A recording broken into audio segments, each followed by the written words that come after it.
근데 만약에 고정비용이 이만큼 존재한다고 하면 모든 생산량에 대해서 이만큼의 고정비용이 존재하면 이 총 비용은 이 고정비용만큼 이 가변비용을 이렇게 위로 올려서 그리면 되겠죠. 그래서 이러한 우리가 총 비용 곡선을 구할 수가 있게 되고, 이 총 비용하고 총 가변 비용의 두 곡선에 의해서 우리가 한계 비용이나 평균 비용, 평균 가변 비용 곡선을 유도해낼 수 있는데, 지난 시간에 제가 말씀드렸으니까 책에서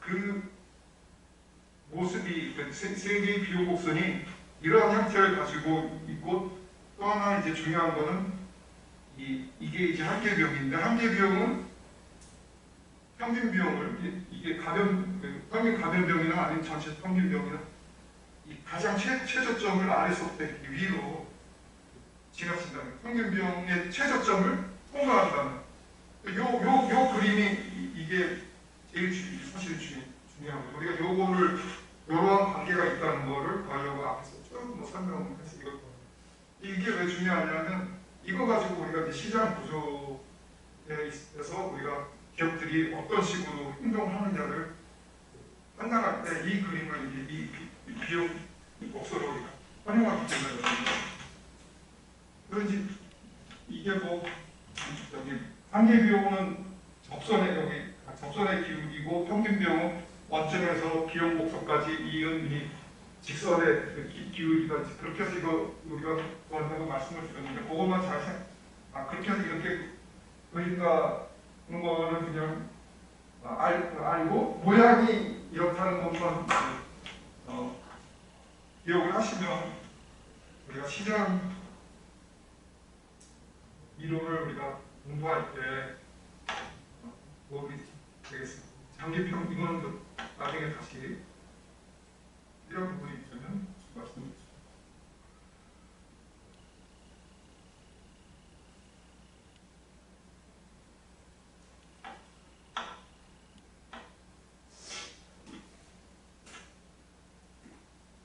우리가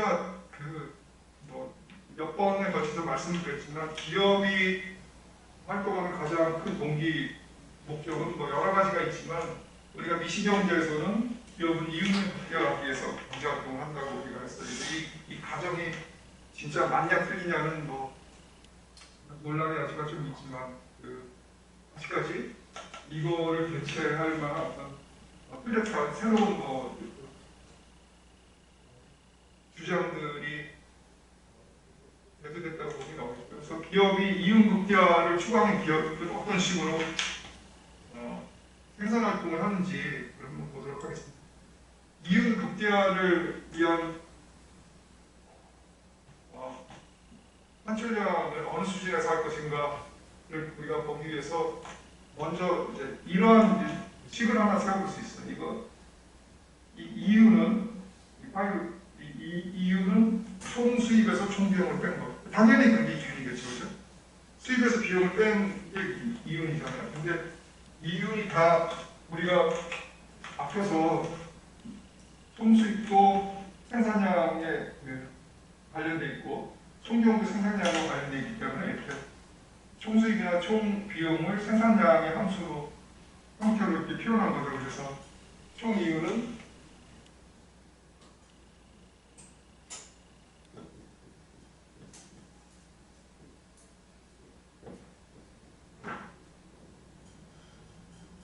이런 식으로 표현할 수 있죠. 여기서 우리가 이제 그냥 수학적으로 그냥 단순하게 얘기를 하면, 이윤 함수가 이렇게 돼 있을 때 이윤을 극대화하는 조건은 뭐냐면, 이거를 논리적으로는 생산량에 대해서 미분을 해서 그 1차 미분한 게 제로가 되게 만들면 된다. 이제 그렇게 수학적으로 그렇게 얘기해요. 예를 들면 2차 함수 같으면 이렇게 되잖아요. 최대값을 갖는 게 여기잖아요. 그렇죠? 여기 이 점의 최대값을 갖는 거는 이러한 함수를 미분해서 이게 x에 대해서 미분해가지고 그게 제로가, 그러니까 이 기울기가 0이 되게 만드는 거니까, 이거 이거를 0이 되는 이런 점을 찾으면 된다는 거죠. 그러면 이게 최대가 되는 값을 우리가 구할 수 있다. 마찬가지로 이거 이 파이 이윤 함수는 총 수입에서 총 비용을 뺀 그런 걸로 이루어지는데 이게 다 생산하고 연계가 되어 있기 때문에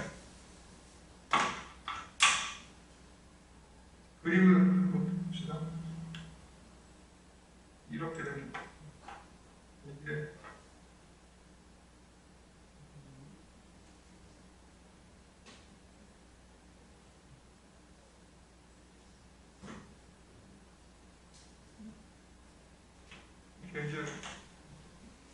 이게 산출량하고 이 행축은 산출량을 나타내고 이 종축은 총수입하고 총병을 나타내는데 총병 함수는 이만큼 고정되어 있는 거죠. 우리가 앞에서 봤던 이런 식의 형태를 가지고 있고 총수입 함수는 이런 식의 형태를 갖는다고 우리가 볼 수가 있어요. 그러면 이윤의 크기는 총수입에서 총비용을 뺀 거잖아요. 그러니까 총수입이 이게 파란색으로 되는 거. 여기서는 총수입이 이만큼인데 생산량 여기서는 총비용이 이만큼이니까 이만큼의 손실이 발생하는 거잖아요. 그렇죠?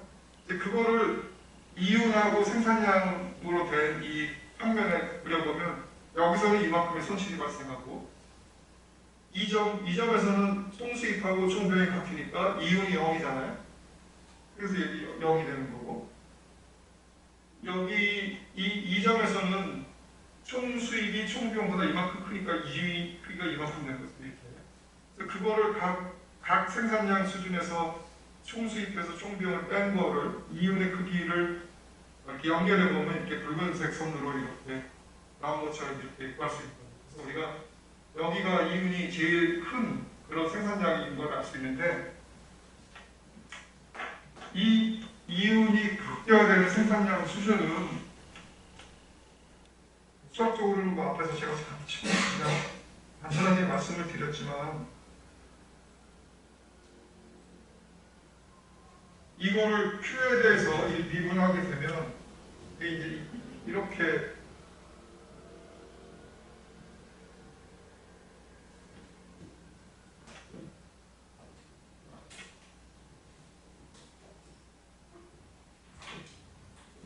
수학적으로 이렇게 우리가 표현하는 이거 이제 Q에 대해서 이렇게 미분한 총수입을 미분하고 총비용도 미분하면 이건 무슨 의미예요?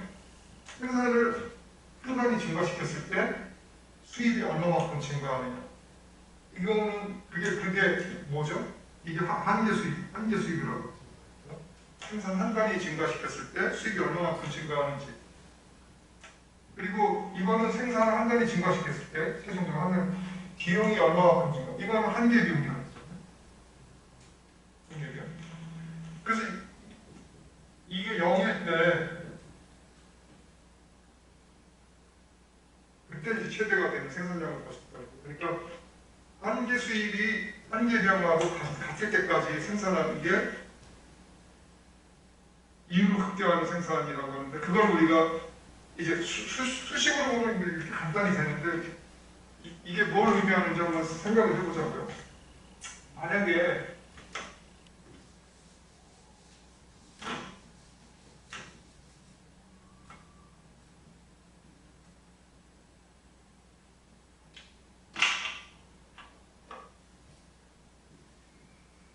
만약에 한계 수입이 한계 비용보다 큰 이런 곳을 생산하고 있다고 하면 기업은 어떤 식으로 하는 게 이윤을 더 증가시키는 방법이 있어요. 한계 수입이 한계 비용보다 크다고 하면 내가 지금 생산을 조금 한 단위 더 증가시키면 들어오는 그 수입이 지출하는 비용보다 더 많다는 거 아니에요. 그러면 이윤이 더 커진다는 거잖아요. 그죠? 그럼 이런 상황이 있으면 그래서 생산을 증가시키는 게 좋고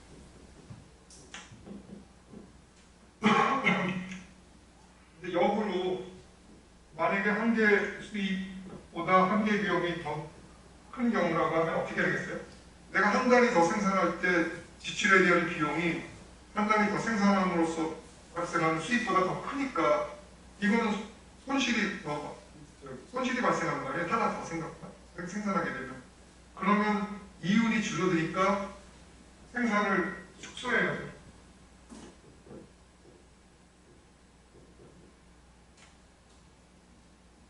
그래서 결국은 우리가 이 두 관계를 놓고 볼 때 단계 수입이 단계 비용과 같게 될 때까지 생산을 하는 게 이윤을 극대화하는 생산이라는 걸 우리가 알 수가 있습니다. 우리가 수식으로 보면 뭐 이렇게 간단하게 알 수 있지만 우리가 이렇게 논리적으로 왜 그렇게 되는지 말로 우리가 풀어서도 충분히 설명이 가능한 거죠. 그래서 한계 수입이 한계 비용과 같다는 게 이건 그러니까 시장이 완전 경쟁 시장이건 점 시장이건 뭐 그건 상관없이 항상 요구되는 1차 조건이에요. 1차 조건. 2차 조건은 한계 비용 곡선이 한계 수입 곡선을 아래서부터 위로 교차해야 된다. 그거는 뭐 나중에 그림을 통해서. 근데 중요한 거는 이거 한계 수입이 한계 비용과 같게 되는 조건이 이윤을 극대화하는 1차 조건, 비례 조건. 이거는 여러분들이 필히 기억을 하셔야 돼요. 그거는 시장 구조가 경쟁 시장 구조건 아니면 독점이건 뭐 가점이건 상관없이 항상 적용되는 그런 내용이라고 보시면 되겠습니다.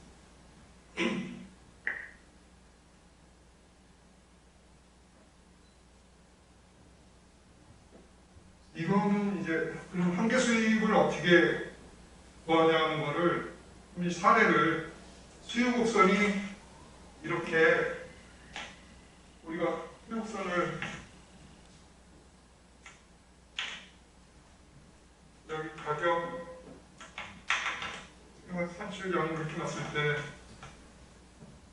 이런 직선의 수요 곡선을 한번 가정해보죠. 그래서 이 식은 P는 A 플러스 B, 그러니까 이게 B죠. 여기 이 점이 이게 생산이 0일 때, 이게 0일 때 가격은 B니까 이게 이렇게 B에서 이렇게 끌어서 이렇게 직선으로 된 수요 곡선을 우리가 한번 생각을 해보죠. 그러면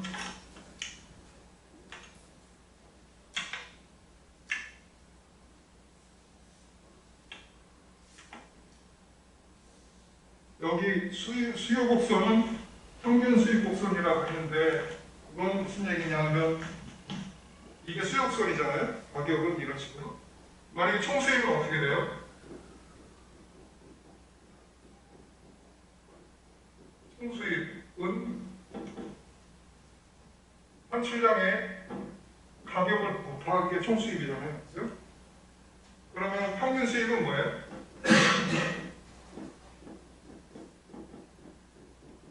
평균 수익을 뭐 AI라고 하면 이거는 총 수익을 생산량으로 나누는 거. 그죠? 그게 P. 그래서 수요 곡선 평균 수익 곡선하고 같다고 이제 말한 거고요. 근데 어쨌거나 여기서부터 이 총수익 곡선에서 우리가 보면 이게 가격하고 그러니까 산출량하고 가격을 곱한 게 총수익이니까 우리가 이 식에서 놓고 보면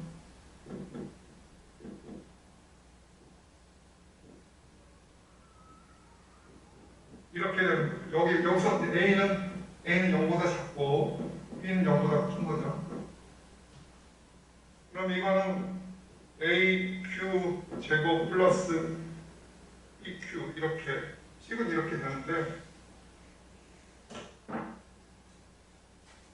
이게 총수입을 나타내는 거예요. 이거를 총수입을 미분하면 Q가 한 단위 증가할 때 총수입이 얼마만큼 증가하는지 이걸 미분하면 그게 한계 수입이잖아요. 그래서 한계 수입은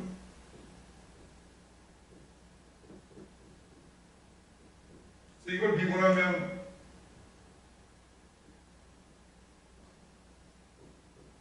이렇게 되는 거죠.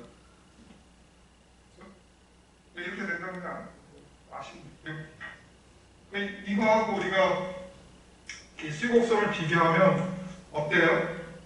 한계 수직곡선은 여기 이 종축을 끊는 거는 B로 동일해. 근데 기울기가 이 수직곡선 A인데 이거는 2A예요. 값하는 거죠. 2배만. 그거는 이 수직곡선이 이 점이 어떻게 돼요? 여기는 가격이 0일 때 산출량이 얼마만큼인지를 나타내는 점이잖아요. 그죠? 이게 0일 때는 어떻게 돼요? 이게 그때 Q는 마이너스 A분의 B잖아요. 그죠? 그죠? 이거는 어떤 식으로 되냐면 기울기가 2배니까 딱 여기 이거하고 같은 이 중간으로 이렇게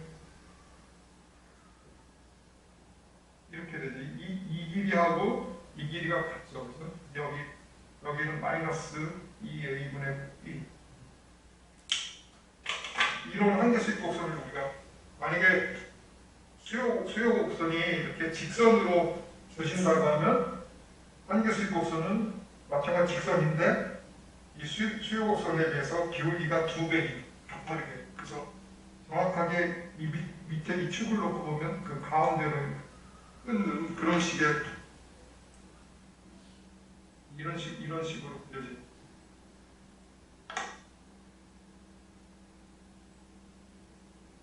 뭐 여기는 어차피 이거하고 이 길이하고 같다 이렇게 사실은 이 길이하고 이 길이하고 중간으로 가는 거기 때문에 이렇게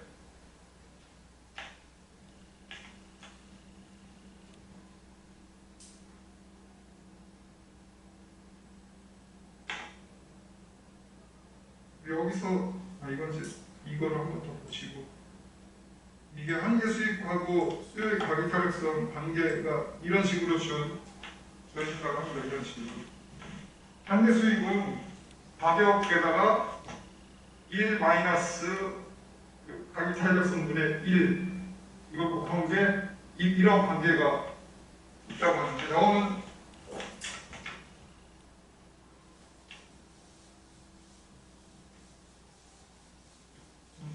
말을 설명하기가 좀 쉽지 않아서 제가 책에도 나와 있는 건데 우리가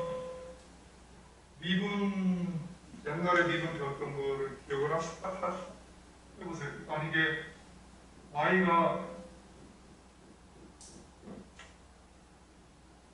fx, qx라는 이 두 개의 함수 형태의 곱하기 형식으로 되어 있는 거를 우리가 x에 대해서 미분하면 이거를 x에 대해서 미분하면 뭐 앞에 걸 먼저 미분하든지 뭐 뒤에 걸 미분해서 상관없는데 만약에 앞에 거를 먼저 미분한다게 되면 뒤에 걸 그대로 두고 앞에 거를 미분해서 곱해주면 되는 거예요. 이거는 qx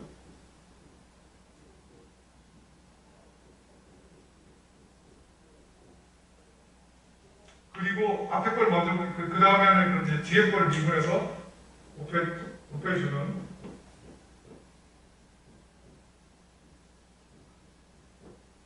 이런 이제 법칙을 우리가 제가 나눠드린 첫 시간에 나눠드린 그 미분 거기에 보면 이런 게 있다. 그래서 뭐 보통은 이제 쉽게 표현하면 뭐 qx 그리고 fx 이렇게 이제 많이 하는 건데 이게 잘못됐네. 이거는 gx, fx 이런 식으로. 근데 우리가 한계 수입은 총수입은 이렇게 되잖아요. 그죠? 근데 이 P는 Q의 함수예요. 그죠? 그래서 이거는 일종의 이렇게 되는 거예요. 이거는 똑같아.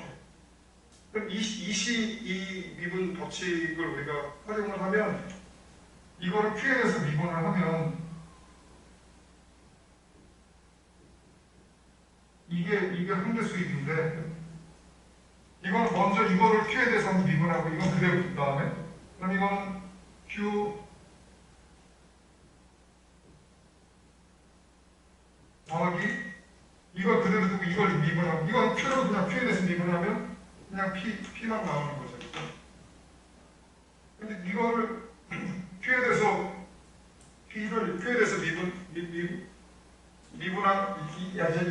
이거를 우리가 이렇게 한번 봅시다. 그럼 P를 앞으로 끄집어내면 이건 P 플러스 이렇게 되는 거랑 마찬가지니까 이거는 1 플러스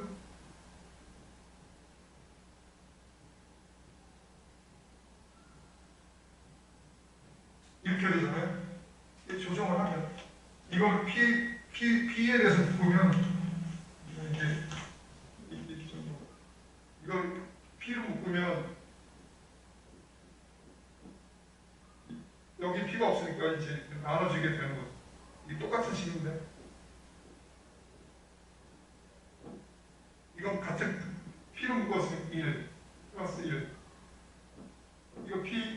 이걸 양변에다 붙여주면 P 플러스 이거는 다 지워지니까 Q, DQ, DP 이렇게 되는 거죠. 그래서 이렇게 하면 이거는 가격 탄력성의 영역이잖아요. 그래서 이런 관계가 있다고 식을 고치라고 그냥 모르셔도 돼요. 이제 이 식을 근데 알고 있으면 이제 편하게 써먹을 수가 있으니까. 그래서 만약에 이런 관계가 있다고 하면 수요의 가격 탄력성이 1이라고 하면 어때요? 이게 가격 탄력성이 1이면 1 빼기 1이니까 이게 0이죠. 한계 수입이 0이 되는 거죠. 그죠? 수요의 가격 탄력성이 1일 때는 한계 수입이 0이 되고 가격 탄력성이 1보다 작으면 이게 1보다 작으면 이게 1보다 크니까 가로 안에 있는 값이 마이너스가 될 거 아니에요? 한계 수입이 0보다 작게 됩니다. 반대로 탄력성이 1보다 크면 이게 1보다 작으니까 가로 안에 있는 게 플러스가 되고 한계 수입은 플러스가 되는 거죠. 그래서 그거를 그림으로 그려낸 게 이겁니다. 이거 우리 앞에 가격탄력성 쓸 때 수요곡선이 이런 직선이라고 하면 이 정중앙에 있는 이 점에서의 가격탄력성이 1이라고 했습니다. 그리고 그보다 이렇게 윗부분에서는 가격탄력성이 1보다 크고 이하에서는 가격탄력성이 1보다 작은 여기 이제 비탄력적인 구간, 이건 탄력적인 구간이라고 했죠. 이거는 이게 왜 1인지는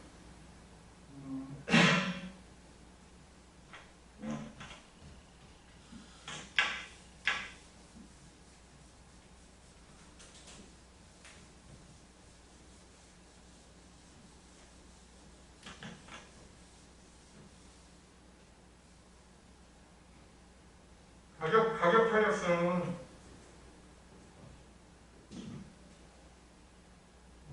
가격이 수요량의 변화율을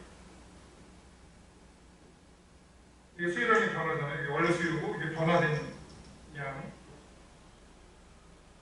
가격이 얼마만큼 변했을 때 수요가 얼마만큼 변화되는지를 보여주는 게 가격 탄력성이잖아요. 그죠? 이거를 우리가 정리를 해보면 이게 어떻게 되냐면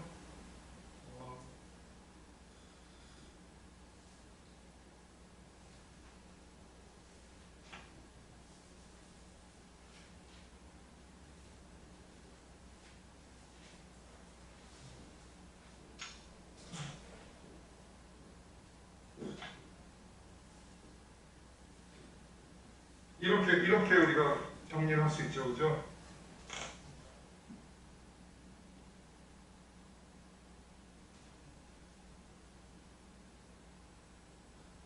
이거 이렇게 이게 분수로 된 이게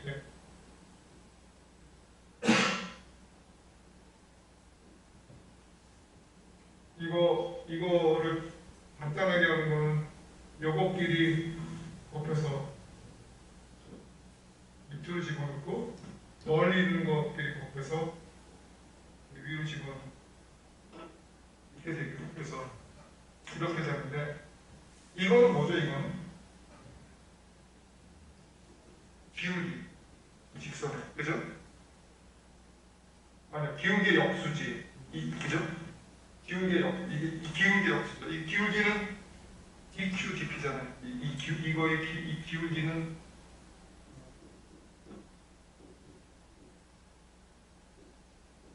이렇게 되는 거잖아요.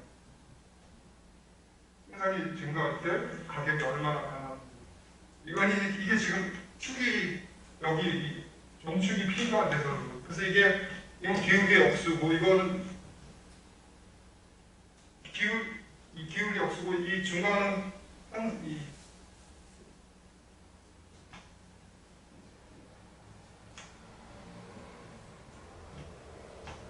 이게 Q분의 P는 뭐예요? Q분의 P는 이 기울기가 저기 역수가 하나는 기울기니까 곱하면 그냥 이게 될 수밖에 없는 거예요. 그죠? 아니 이거 Q분의 P 이것분의 이건데 이게 기울기 역수이기 때문에 이걸 두 개를 곱하면 그러면 이게 이제 여기 1일 수밖에 여기 가운데서 그래서 이게 가격 탄력성이 1일 때 아까 우리가 봤지만 그 한계 수입하고 가격 탄력성 사이 한계 수입은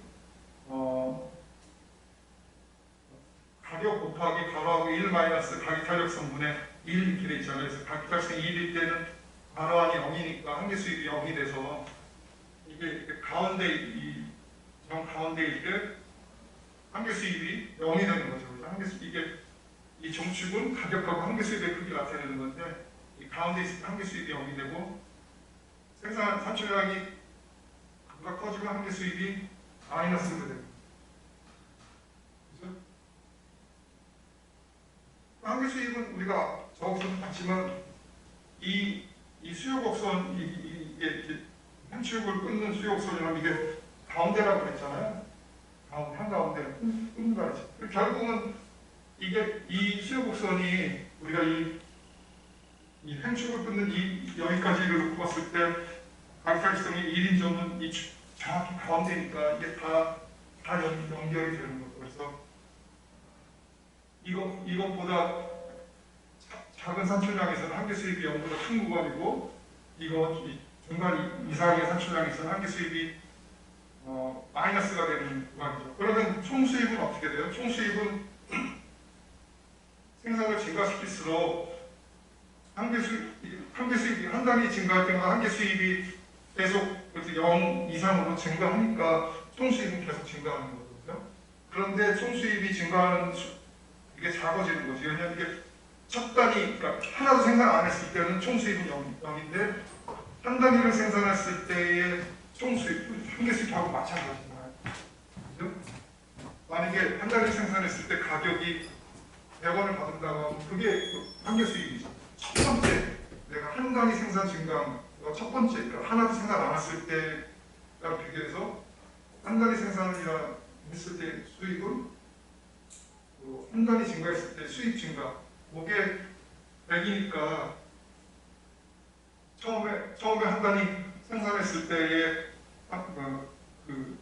한계 수입하고 총 수입을 갖게 되는 거고, 두 번째, 만약에 두 번째 생산했을 때 한계 수입 가격이 90이라고 하면 이거는 한 단위 생산을 증가시켰을 때 증가되는 수입이 90이잖아요. 그죠? 그러니까 첫 번째는 한계 수입이 100이었고 두 번째는 90이 되고, 그러니까 이게 증가 속도가 점점 작아질 수밖에 없는 거죠. 그래서 이렇게 이차함수처럼 된 이런 모습으로 총수입 곡선이 이렇게 그려지게 되고, 한계 수입이 0일 때 그때가 이때까지 산출하면 총수입이 제일 커지게 되는 거고, 이거 더 많이 생산하면 그건 이제 한 달이 더 생산할 때마다 수입이 줄어드니까 총수입이 이렇게 감소하는 모습을 볼 수 있어요.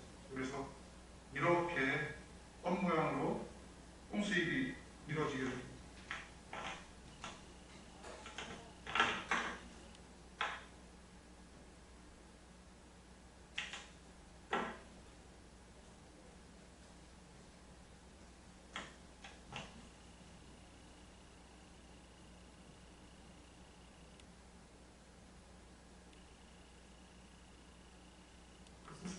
이게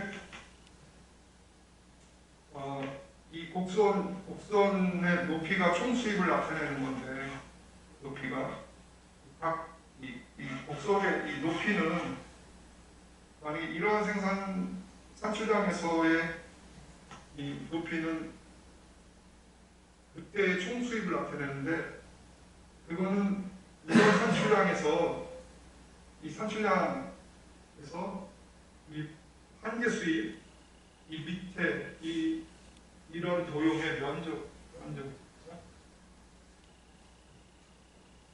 그러니까 여기까지는 면적이 계속 이렇게 생산이 증가할수록 이렇게 삼각형식으로 가면서 면적이 더 커지는 거지만 이 뒤로 가는 게 마이너스가 되니까 여기서 최대를 이루고 그다음에는 감소하는 그런 모습입니다. 이게 이제 우리가 가격탈성하고 한계 수입 그리고 총수입이 어떤 식의 관계를 가지고 있는지를 나타내는 게 되겠습니다. 그래서 우리가 가격탈성 공부했을 때 말씀드렸지만 기업이 그 가격 전략을 어떻게 가져가는 게 수입하고 연계돼서 어떻게 할 수 있느냐 하면 가격성이 일보다 큰 경우에는 가격을 낮추는 게 총수입을 증가시키지만 만약에 비탄력적인 구간이라고 돼 있다고 하면 총수입을 증가시키면 오히려 가격을 인상시킬 때 총수입을 증가시키고 가격을 인하하면 총수입을 줄여드는 그런 관계를 가지고 있고 에너지 같은 경우는 뭐 가격성이 다 일보다 큰 경우는 거의 없어요. 뭐 추정해도 다 비탄력적이기 때문에 에너지 기업이 가격 전략은 사실은 가격을 높이는 게 제일 좋은 거예요. 가격을 높이면 수익이 늘어날 수밖에 없어요. 근데 이제 그거를 정부가 다 아니까 규제할 수 있고요.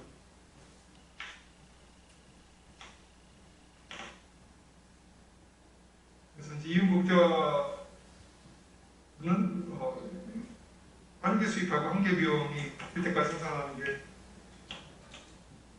이윤국가하고 그런 산출량이 되고 한계 수입하고 우리가 제가 강탈해서 우리가 뭐냐면 이러한 그림과 같은 관계가 있다는 거 우리가 봤습니다. 잠깐 쉬고 뒤에 이제 완전 경쟁이죠. 뒤에 사실은 뭐 결합 생산물의 이윤국가 이런 것들이 있는데 이거는 제가 그냥 넘어갈게요. 이거 강의 동영상 자료에는 설명을 다 해놨거든요. 그래서 그냥 그걸 보시면 되고 뒤에 사실은 이게 이제 이윤국가와 진짜 합리적인 어떤 전제 조건이 되느냐 그거에 대해서 쭉 그 설명들을 이렇게 해놓은 건데 그냥 뭐 책을 가지고 계시면 한번 보세요. 거기 그냥 많은 설명이 돼 있으니까 현실적으로 이게 다른 여러 가지 가설에 비해서 그나마 확고한 위치를 차지하고 있는 그런 가설이다. 이런 얘기가 정리되어 있습니다. 잠깐 쉬고 우리 완전경쟁 시장에 대해서 하겠습니다. 지금까지 본 그런 지식을 가지고 완전경쟁 시장에서 기업이 어떤 식으로 의사결정을 하는지 살펴보도록 하겠습니다. 선생님 아까 설명하실 때 예. 에너지 가격은 좀 높은 게 좋다고 하셨잖아요. 높은 게 좋은 게 아니고 에너지 기업 같은 경우는 에너지 제품은 대부분 가격성이 비탄력적이기 때문에 가격을 인상하는 게 기업의 수익을 증가시키는 그 전략 중에 하나입니다. 요거 하실 때 하셨고 예. 아까 유류세 얘기하실 때 예. 에너지 가격은 좀 높을 필요가 있다고 예. 그거랑 이거랑 그거는 이제 관계가 없는지. 제가 왜 그 얘기를 하냐면 우리가 우리 뒤에 가서 시장 실패를 가지고 얘기를 할 거거든요. 지금까지 우리가 보는 거는 시장이 실패 이런 그러니까 우리가 가장 바람직한 거는 자본주의 경제 가격기구에 의해서 모든 게 결정되는 게 가장 바람직한 형태라고 시장 구조를 가정하고 얘기를 하는데 사실은 형식적으로 그런 시장을 찾기가 쉽지가 않죠. 그래서 다양한 형태로 시장 실패 현상이 벌어지는데 그 대표적인 것 중에 하나가 이제 환경오염. 그러면 환경오염이 어떤 뭐 재화를 생산할 때 환경 특히 어떤 재화를 생산할 때 환경오염이 크게 많이 배출돼서 문제가 된다고 하면 그거는 우리가 사회 전체의 후생 극대화라는 측면에서 보면 적절한 생산이 아닐 수 있거든요. 그거를 고려하지 않고 그냥 기업이 임의로 가격을 설정하게 하면 그 경우는 이제 우리가 후생 손실이 발생하기 때문에 그 부분 환경 오염에 따른 그 비용을 고려해서 가격을 결정하게 해야 된다는 의미. 그게 이제 우리가 이제 뒤에 지금 보겠지만 기업들한테 그냥 그거를 그대로 맡겨두면 앞에서 우리가 얘기했지만 기업은 이윤극대화를 하기 위해서 한계 수입하고 한계 비용이 받게 되는 데까지 그냥 생산한다. 근데 그때 얘기하는 한계 수입은 사적 한계 비용이에요. 한계 비용. 근데 사회적으로 보면 오염물질 배출에 따른 그 비용도 사실은 감안해줘야 되기 때문에 그런 기업의 사적인 한계 비용이 아니라 오염물질 배출에 따른 비용, 사회적 한계 비용도 우리 그 비용도 고려한 전체 사회적인 한계 비용을 고려해서 생산을 해야 되거든요. 그렇게 되기 위해서는 가격으로 올리는 경우에 오히려 더 후생이 증가하는 그런 결론을 하게 되죠. 그래서 우리나라 같은 경우는 에너지 가격이 그런 환경 오염에 따른 피해 비용이나 이런 것들, 내부 비용이죠. 그걸 제대로 반영하지 못하고 있기 때문에 그런 측면에서 에너지 가격을 지금 훨씬 더 높이 받는 게 사실은 맞다고 제가 말씀을 드립니다. 설명 이제 안 하고 말씀을 드렸는데 우리 이제 뒤에 그 내용을 보게 되고 그리고 그거는 여기 다음 학기인가? 지금 하나에 환경경제 거기서 아마 그 얘기 주로 많이 그럼 어디까지? 뭐 했어요? 어디까지? 내부 비용 이런 거? 아 그래요? 환경경제 그러면 이제 그게 이제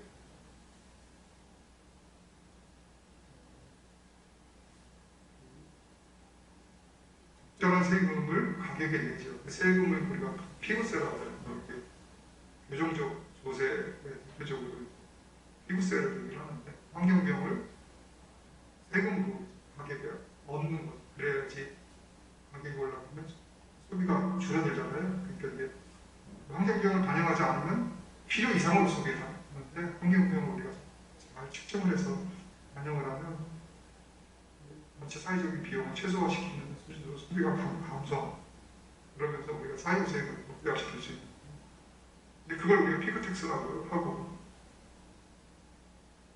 이제 그게 이제 그건 가격을 가지고 조정하는 또 하나는 이제 규제 가지고 물량 규제로 조정할 수 있는 하는 그런 방법 하나가 배출관리제거든요. 오염물질 배출을 물량 어느 정도 이상 배출 못하게 합니다. 근데 이제 두 개가 서로 완벽한 시장 구조를 가지고 있다면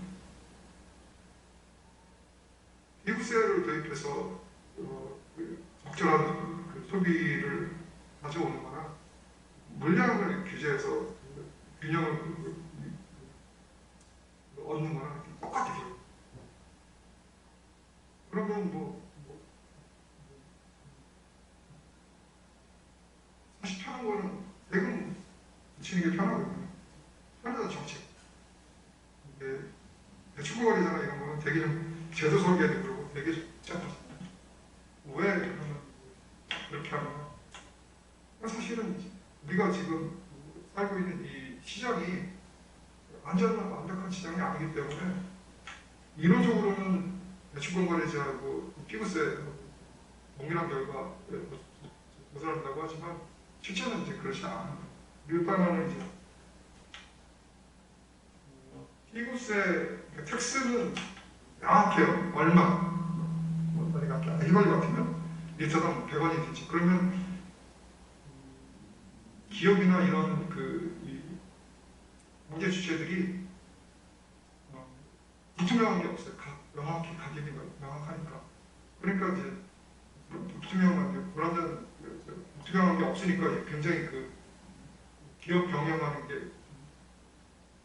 뭐라 그러나 편하지. 반면에 채권거래제 같은 거는 이게 서로 물량을 팔고 사면서 시장에서 가격이 정돼. 가격이 어떻게 변할지 올라갈지 떨어질지 불안정해. 기업 입장에서는 굉장히 불투명한 게 많으니까 좀 그런 면에서는 이제 문제가 있어요. 근데 정부가 추구하는 목적이 오염물질을 줄이는 게 목적이라고 하면 배출권관리세 같은 물량 규제가 훨씬 더 효과적이에요. 왜냐하면 이쪽은 가격을 가지고 세금을 통해서 가격 조정해서 그거를 줄이라고 하지만 사실 이게 가격 탄력성 이런 거 우리가 정확히 측정도 안 되고 모르기 때문에 가격을 올렸다고 해서 원하는 만큼 소비가 줄지 이게 사실 불투명하거든요. 그래서 텍스를 부과하는 경우에는 원하는 그런 어떤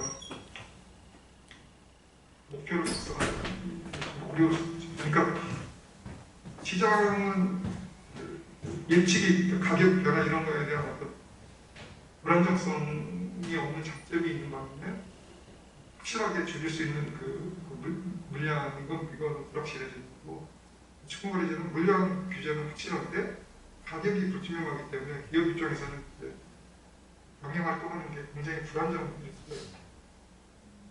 어떤 거 어떻게 할 것이냐 그거를 선택을 해야 돼요. 지금 같으면 그 논의가 많이 되고 있는 게 탄소중립을 지금 가져가 우리가 목표로 할 때 그러면 이걸 세금을 탄소세를 부과해서 탄소 배출을 줄 것이냐 아니면 뭐 ETS나 이런 것처럼 탄소 배출 물량으로 규제해서 줄일 것이냐 어느 게 더 좋으냐 그거가 이제 선택의 문제죠. 굉장히 지금 어려운 거죠. 근데 그리고 이제 탄소세처럼 세금을 부과하는 경우 정부의 세수가 생각나잖아요. 그러니까 정부가 그 세수를 활용할 수가 있어요. 채권거래제는 어떤 식으로 하느냐에 따라 다르거든요. 예를 들어서 정부가 그 배출권을 유상할 땅에서 그 돈을 거두면 그 부분에 대한 정부가 수입이 생기지만 무상할당하는 거는 그냥 배출 허가, 그 물량을 허가해주는 범위 내에서 얘네들이 알아서 그 거래를 하는 거잖아요. 그거는 이제 정부 수입이 발생하는 부분이 아니죠. 그 시장에서 그냥 팔고사고 하면서 가격이 결정되는 부분. 그거는 그래서 이제 그러면 이제 이번에 예산에 나오는 분들 중에서는 제일 명확한 게 이재명 씨가 기본소득 탄소세 부과해서 기본소득 재원을 쓰겠다는 식의 얘기를 했는데 나머지 후보들은 잘 모르고 근데 이 탄소세를 부과해서 그런 어떤 기본소득 재원을 활용하자고 하는 거는 그 전에 정혜인 의원이나 정의당의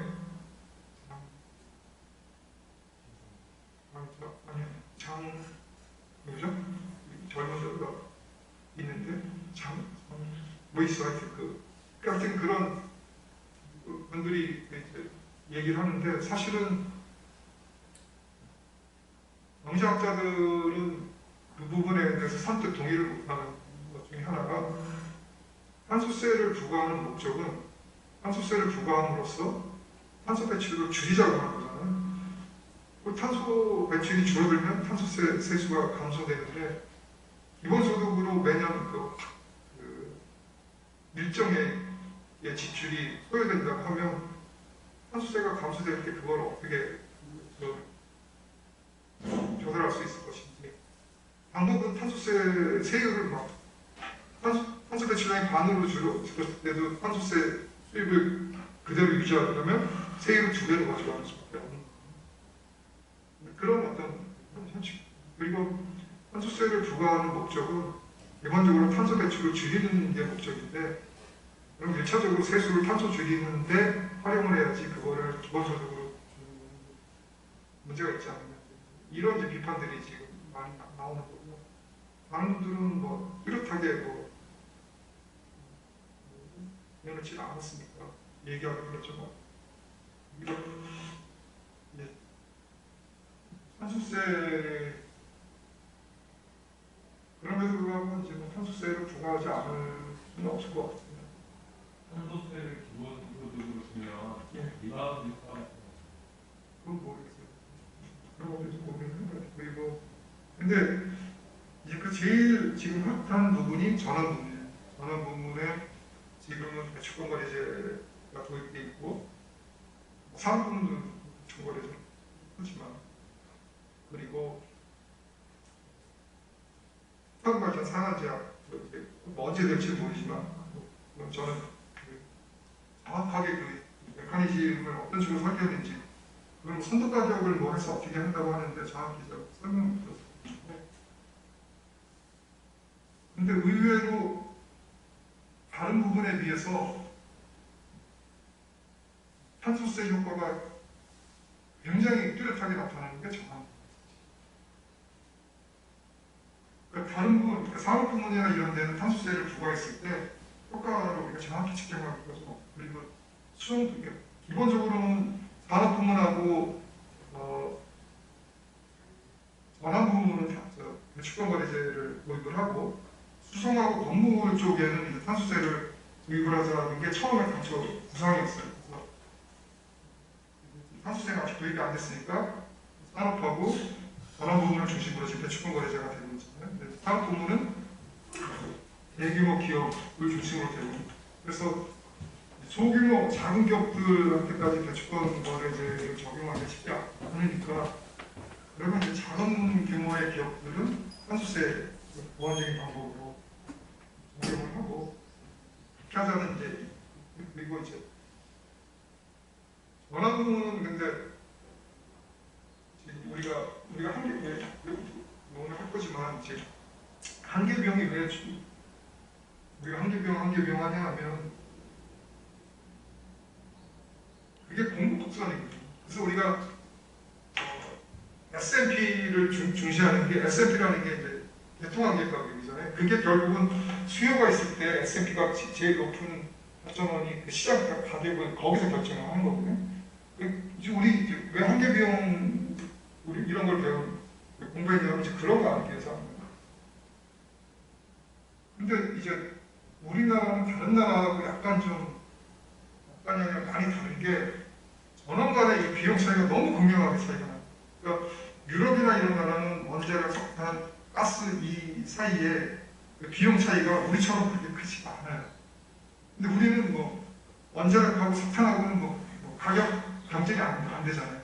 석탄하고 뭐 가스하고는 경쟁이 물론 이제 석탄 아주 비효율적 옛날 있는 거하고 최근에 들어온 가스 효율 좋은 거 거기는 이제 효율만 가지고는 안 되지. 물 가격이 아주 싸게 개혁 장기 잘 된 거, 방향이 이런 데 있는 거 그런 거는 노후 석탄화력보다 경쟁력이 일부 있죠. 근데 그건 아주 극히 일부 분량이고 대부분 평균적으로 보면 가스하고 석탄화력은 경쟁이 안 돼요. 그러니까 이게 사실 우리가 S&P가 그 전원 부분에서 이제 가격 결정하는 그런 변수를 사실은 가져온 거는 우리가 이제부터 한계비용에 의해서 가격을 결정한 건 이거를 생각하고 들어온 건데 우리나라는 그게 이제 좀 독특한 구조라서 하여튼 좀 그래서 그게 잘 안 되니까 전력산업 구조 개편했을 때 처음에 S&P로 모든 걸 다 결정하는 게 아니라 원전하고 석탄은 기저발전이라고 해서 기저한계 가격이라는 걸 따로 있어요. 석탄화력이나 가스나 이런 거 이거는 석유나 이거는 그냥 일반 발전이 해서 S&P로 가격을 결정하고 원자력하고 석탄은 기저한계 가격이라는 걸 따로 두 개의 가격 시스템을 가지고 한 거예요. 근데 사실은 그 경제 원칙에 어긋나는 거 일물일가의 경제 원칙이란가. 그래서 이거를 S&P로 그럼 통일을 하자 하는데 그러면 S&P로 시장에서 이제 가격이 결정돼 있어 지급을 하게 되면 원자력하고 석탄하는 데는 뭐라는 것입니까? 가격을 엄청나게 비싸게 받을 수 있습니다. 그러니까 그런 문제를 해결하기 위해서 도입한 제도가 정산 조정 개수랍니다. 근데 정산 조정 개수가 이거잖아요. 정산 단가가 변동비 이게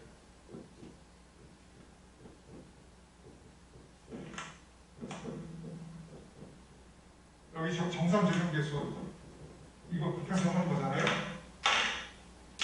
그러면 이건 뭐예요?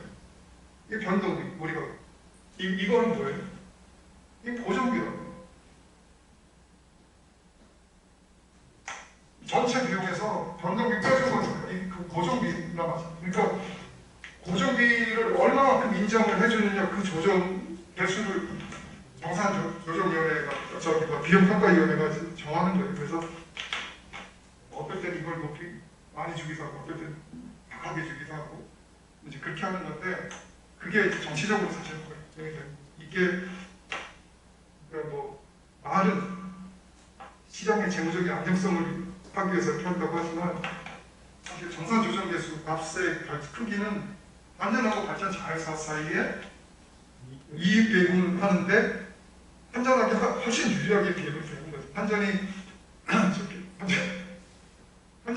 훨씬 유리하게 환전이 많이 가지고 이렇게 하다가 좀 미안하다는 얘기가 좀 먹어라. 사실은 그런 거랑 마찬가지. 그게 사실은 정산 조정 개수가 원칙이 없이 결정이 되는 뭐 어떨 때 아주 그 순간적이지만 짧은 기간이지만 원자력의 정산 조정 개수가 1일 때도 있었어요. 많이 주기 위해서. 이게 정산 조정 개수가 1이면 어떻게 돼요? S&P로 치는 거예요. 원자력도 S&P로 치는 거예요. 그러니까 그때 자회사의 재무 상태에 따라서 이거를 높이기도 하고 낮추기도 하고 이거 원칙. 그때 원자력이 뭐 동인가 그런 거 할 때 정지를 엄청 했었거든요. 그거를 이제 진행해달라고 하면서 그러면서 전경분들 거의 무대가. 그러니까 그때 뭐 시장 상황이나 여러 가지에 따라서 이거를 하는 거다. 근데 이제 문제는 이거를 민간 발전 석탄 화력에도 이거를 넣겠다고 했었던 거잖아요. 그래서 내가 이거를 이제 우리 연구원에서 이제서 이렇게 하자 발표를 할 때 제가 뒤에 딱 앉아 있다가 민간에서 많이 왔거든요. 난 답답해서 내가 이거 질문을 하는데 아니 저거 민정발전한테 되게 그 독약 같은 그거를 하겠다는 건데 아무도 대답을 안 해서 제가 아니 이거를 없애야 되는 제도를 민자 발전까지 확대 적용한다는 게 말이 되냐? 그냥 그렇지. 네. 근데 그래서 이게 결정하기 가격이라는 게 지금 전환 부분에서는 이게 굉장히 좀 이상하게 원자력이 결정할 때 지금 이제 원자력 결정하는 시간이 거의 없으니까 그런데 옛날에 초기에만 해도 원자력이 뭐 200 몇십 시간, 탄이 뭐 1600 시간 이런 식으로 결정을 했거든요. S&P를. 근데 지금은 거의 대부분 이제 가스가 다 결정하는 걸로 있고 탄이 아주 그렇게 없어요. 조금 뭐 나오든 말든 뭐 그럴 것 같아요. 원자력은 뭐 아마 거의 없을 거고. 그 S&P라는 게 한계 가격이 시장 가격을 결정하는 하는 그 원리가 사실은 우리가 지금 이제 보는 왜그 한계 가격에 의해서 결정하게 되느냐 이거를 보도록 한번 하겠습니다. 시간이 되는 데까지. 이제 그게 우리가 완전경쟁 시장에 대해서 좀 간단히 볼 텐데요. 시장이 구조를 우리가 미시경제에서 할 때 좀 많이 설명을 하는 게 완전 경쟁 시장이 하나 있고 그 다음이 그 대측적 독점 시장. 그러니까 산업의 기업이 딱 하나만 있고 옛날에 저역 시장에서 한전이 발전부터 생산을 판매까지 다 수직 독서가 있고 그런 게 안 된다고. 그리고 과정 시장, 몇 개의 기업만 이게 이제 보통 사실 일반적이죠. 지금 우리 발전 시장도 사실은 뭐 그런 형태인 거고 대부분의 시장이 사실 과정 형태가 제일 많죠. 통신 시장이라는 거. 그리고 이제 뭐 두 개의 시장만이 존재하는 게 독점 시장이라고 하는데 이건 이제 과정 시장 내에서 보통 설명을 다 해요. 그리고 이 우리 교재에서는 설명이 굉장히 짧은데 다른 미시책에서는 굉장히 좀 훨씬 더 큰 비중으로 다루고 있는 게 독점적 경쟁 시장입니다. 이게 독점 시장이 아니고 독점적 경쟁 시장은 다수의 생산자가 있는데 각 생산자가 생산하는 재화가 조금씩 특색이 다른 거야. 그런 시장. 예를 들면 뭐 이게 사실은 뭐 많은 생산 회사가 많지는 않지만 가전제품을 만드는 회사가 뭐 지금 우리나라에 30-40개가 있다. 아니면 전 세계로 놓고 보면 그렇잖아요. 그럼 각 회사에서 생산하는 제품은 특징들이 다 다르냐, 똑같지가 않잖아요. 그런 그 기업들로 이런 시장이 이루어질 때 독점적 경쟁이라고 하는데 오늘 우리가 제일 먼저 완전 경쟁 시장에 완전 경쟁 시장은 시장 구조이고 사실 시장 구조에 따라서 경쟁을 파악하는 게 시장 구조하고 판매자 행위이시죠. 전적으로 시장 구조에 의해서 시장 형태를 정의를 하는데요. 완전 경쟁 시장은 이러한 조건을 갖춘 시장을 완전 경쟁 시장입니다. 크게 보면 공급자와 수요자가 다 가격 수용자로서만 그러니까 시장에서 주어진 가격에 영향을 줄 수가 없어요. 가격이 딱 결정되어 있으면 그냥 공급자는 그 가격하에서 공급하고 소비자는 그 가격하에서 소비하는 그런 거고. 그래서 경제 주체의 수가 많고 적은 그 자체가 아니라 경제 주체가 가격 수용자로서 프라이스 테이커로서 행동을 하느냐 여부가 중요하다고 하는데 사실은 경제 주체의 수가 적으면 가격 수용자가 아닌 데가 많으니까 결국 이제 일반적으로는 공급자도 많고 소비자도 많은 그런 시장이라고 얘기를 하죠.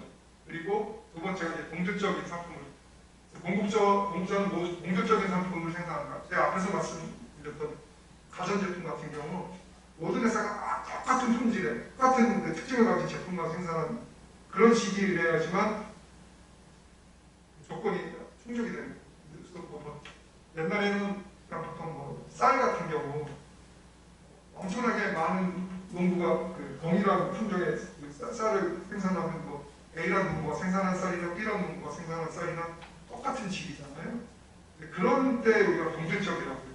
지금은 뭐 사실 농산물도 그런 경우 뭐 특색들이 다 있거든요. 어디서 생산하는 쌀마다 품종이 다르니까. 근데 이제 그런 게 다 동질적이라고 되는 거고. 세 번째는 자원의 완전한 이동. 그래서 이게 자유로운 진입과 이탈이 가능하다. 이거는 그 시장에서 이윤이 발생을 하면 어느 기업이든지 그 시장에 참여해서 이윤을 같이 취하는 거예요. 근데 그러기 위해서는 그 시장에 진입하자마자 필요한 자원을 다 확보할 수 있다는 거죠. 그런 거. 그리고 생산자나 소비자 모두 서로 완벽한 정보를 시장에서 있는 정보를 완벽한 모두가 즉각 다 파악할 수 있어요. 그러니까 예를 들면 뭐 공급자가 엄청나게 많은데 어떤 공급자가 내가 조금 돈을 더 벌기 위해서 돈 같은 걸 그냥 1원으로 올렸어. 그러면 그 올리는 순간 모든 그 시장 참여자들이 그 정보를 다 아는 거여서 소비자들이 여기 이런 비싸니까 가지 마. 그러면 이제 1원 더 비싸게 받으려고 그러니까 공급자나 소비자가 모든 정보를 다 완벽하게 파악하고 있고 이런 시장은 없어요 세상에. 그잖아요. 세상에 이런 시장이 없어. 근데 우리가 경제학에서 지금까지 공부하는 거는 다 사실 이걸 전제하고 하는 거거든요. 근데 현실적으로는 이런 시장이 없는데 왜 이런 시장을 전제로 해서 우리가 분석하냐 하면 이 이게 우리가 가야 할 가장 이상형적인 시장이지만 이런 어떤 가장 이상적인 시장일 경우에 어떤 식의 참여자들이 의사결정을 하는지 그리고 그때 나타나는 결과가 어떤지 그걸 우리가 알면 현실 시장이 그렇게 안 됐을 때 우리가 이상적인 시장으로 가기 위해서는 어떤 방법을 정책 수단을 가지고 그렇게 시장을 개입을 해야 되는지 이런 걸 우리가 찾을 수가 있는 방법을. 그래서 우리가 기본적으로 제일 먼저 현실적으로는 우리가 찾기 어려운 시장이지만 완전 경쟁 시장에 대해서 공부를 하게 되죠. 이건 제가 지금 말씀드린 거거든요. 바로 완전 경쟁 시장화에서 균형이 어떻게 이루어지는지를 우리가 보통 단기하고 장기로 나누어서 구분을 해서 보게 되는데요. 초단기는 그냥 무시하고 단기는 기존 기업이 산출량 변화를 통해서 공급을 가능 정도는 가능하지만 진입이나 이탈을 통한 공급의 반응은 불가능합니다. 그러니까 지금 내가 시장에 완전 경쟁 시장인데 시장에 참여해서 행사를 하고 있는데 이윤이 굉장히 많이 발생을 해서 어느 정도 내가 산출량 변화를 가지고 이윤을 극대화하는 산출량을 조정할 수 있는 그 정도는 가능한데 제3자가 밖에서 보니까 저 시장에서 이윤이 발생했으니까 그렇게 들어가서 그러면 어떻게 돼요? 공부하는 시간도 많이 걸리잖아요. 근데 그런 거는 고려하지 않는다는 거예요. 기존에 있는 기업들이 생산량을 약간 조정하는 수준 하에서 정도에서 이윤을 조정할 수 있는 그 정도를 우리가 단기라고 해요. 근데 기본적으로는 그냥 우리 앞에서 비용 장단기 비용 냈을 때 가변 비용, 고정 비용 얘기했잖아요. 근데 이건 주로 가변 비용, 고정 비용, 고정 비용을 있다고 가정을 하는 그런 기간이라고 보시면 그거랑 연관이 됩니다. 장기는 새로운 기업이 들어오거나 나가는 게 가능한 충분한 긴 기간이에요. 그래서 이거는 고정 비용이 없는 그런 경우라고 생각하셔도 되겠습니다. 크게 이상하지 않다고 보시면 되겠습니다.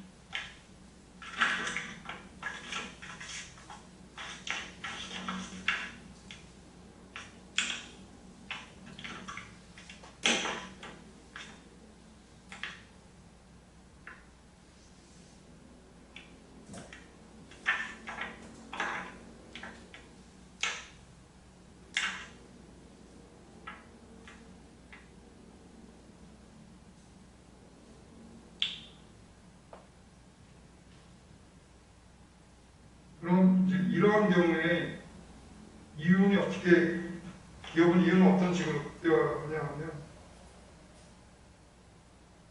우리가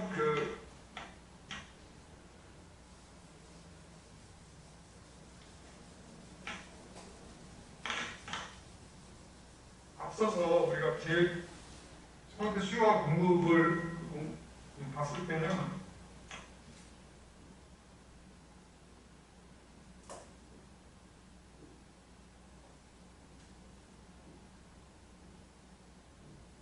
이렇게 수요곡선이 이렇게 우하향하고 공곡선 우상향해서 이 두 곡선이 만나는 데서 균형이 이루어져서 그때 가격이 이렇게 결정되고 산출량도 결정된다 이렇게 맞습니다. 이건 시장 수요곡선하고 시장 공급곡선에 의해서 이렇게 가격이 결정되는데 이 시장에 참여, 이게 완전 경쟁 시장이라고 하면 이 시장에 참여하고 있는 기업 입장에서의 수요곡선은 이렇게 된답니다.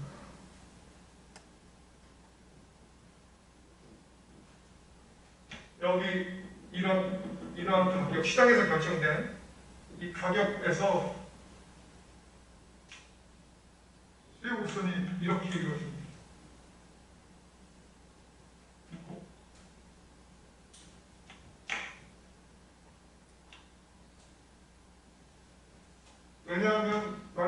기업이 제가 앞에서도 말씀드렸지만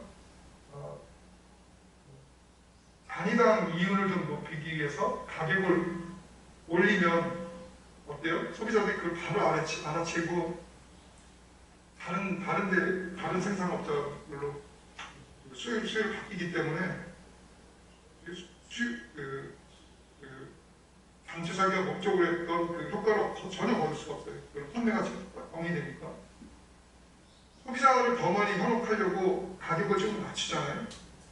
그러면 소비자들이 이 기업이 이런 일을 싸게 하니까 여기 사야겠다고 그 기업한테 가느냐? 다른 기업들도 그걸 바로 알거든. 다 같이 가격을 맞춰서 가격 효과가 전혀 발생할 수가 없어요. 가격 인하에 따른. 그래서 이 완전 경쟁 시장에 참여하고 있는 기업은 시장에서 결정된 가격을 그대로 그냥 자기가 수요선을 보고 그거에 맞춰서 생산하는 수밖에 없는 이윤을 극대화하는 생산하는 수밖에.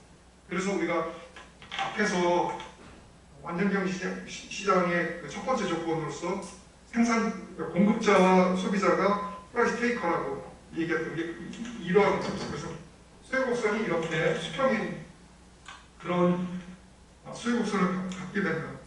근데 수요곡선이 이렇게 수평이라고 하면 한개 수입은 어떻게 되겠어요?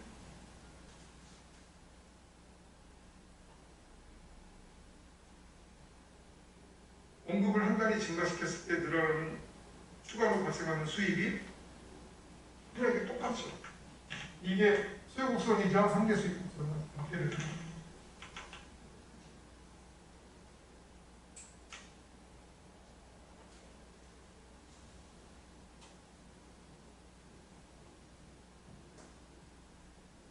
그래서 우리가 기업 입장 이거는 시장이고요.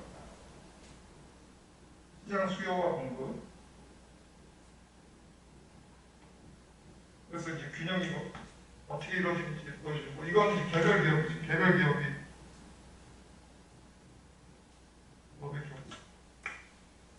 근데 이 개별 기업의 경우 또 이윤을 극대화하는 조건은 한계 수입하고 한계 비용이 같게 되는 데까지 생산을 하는 게 이윤을 극대화하는. 그냥 개별 기업도 마찬가지죠. 내가 한 단위 생산해서 버는 돈하고 그때 발생하는 비용을 비교해서 그때 돈을 더 벌면 생산을 더 하는 거고 비용보다 수입이 적으면 생산을 그만하는 거고. 그래서 결국은 가격이 한계 수입이나 마찬가지니까 가격하고 한계 비용이 같게 될 때까지 생산하는 게 이윤을 극대화하는 거죠. 그런데 우리가 앞에서 봤던 비용 곡선을 여기다가 이렇게 같이 놓아서 그려보면 이렇게 되는 거죠. 이게 평균 비용 곡선이고요. 이게 한계 비용 곡선. 근데 제가 앞에 우리가 구장에서도 봤지만 한계 비용 곡선은 평균 비용 곡선의 최저점을 RS일 때 이렇게 통과하면서 결정된다고 했잖아요. 자, 이제 비용 구조가 이렇게 되는지 이 완전 경쟁 시장에 참여하는 이 기업의 경우를 한번 우리가 생각을 해봤어. 이 기업이 이윤 극대화는 어디서 해요? 한계 수입하고 한계 비용이 같게 되는 산출량에서 이윤이 극대화된다. 근데 한계 수입은 수요 곡선하고 같다고 그랬죠. 그리고 이게 여기서 총수입은 가격하고 이렇게 되는데 이게 고정돼 있기 때문에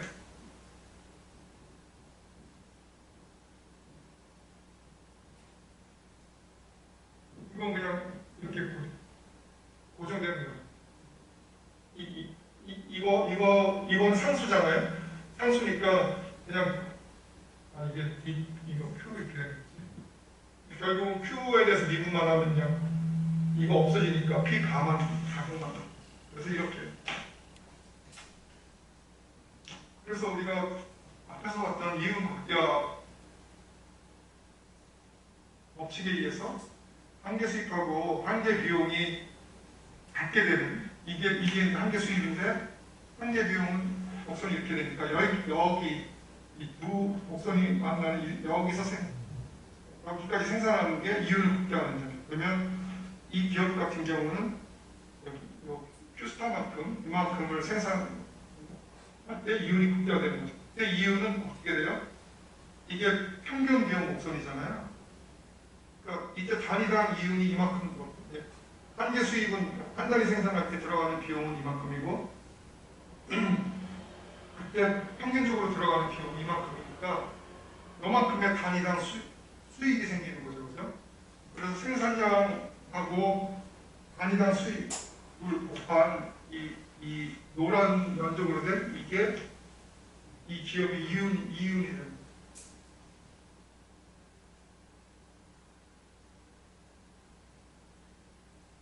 다행히 시장 가격이 시장 가격이 평균보다 높은 수준에서 이렇게 결정이 되면 이러한 이유는 없을 수 있지만, 만약에 시장 가격이 이러한 수준에서 결정이 된다고 하면 어때요? 그때는 한 개 비용하고 한 개 수입이 만나는 요까지 Q바만큼만 생산하게 되는데, 이때는 단위당 생산 평균 비용이 이만큼이니까 한 달에 생산할 때마다 이만큼의 손실이 발생하는 거잖아요. 그래서 요 사각형만큼의 손실이 발생을 하는 거죠.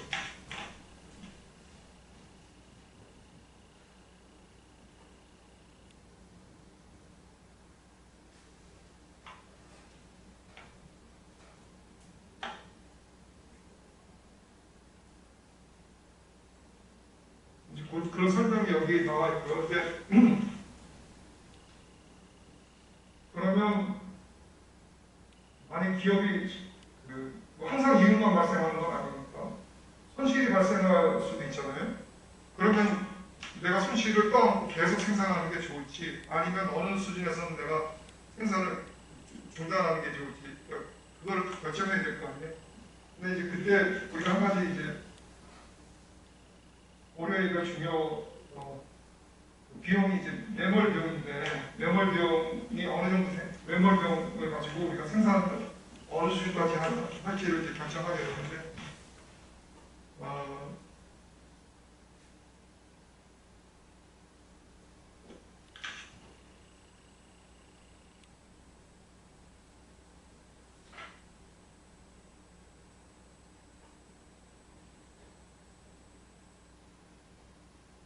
만약에 손실이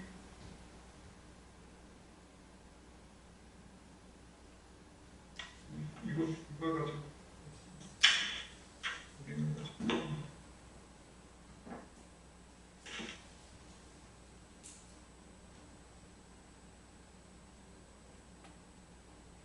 그러니까 매몰 비용은 회수할 수 없는 비용이라고 했잖아요. 그래서 내가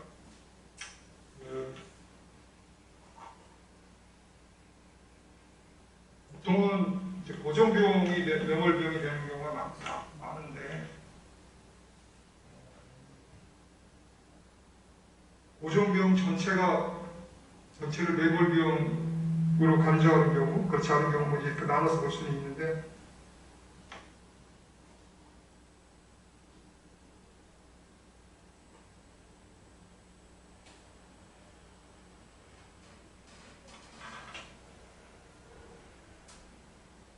만약에 내가 제품을 생산을 하는데 발생한 손실이 매몰 비용과 비교해서 매몰 비용보다 손실이 작으면 어떻게 하는 게 좋을까요?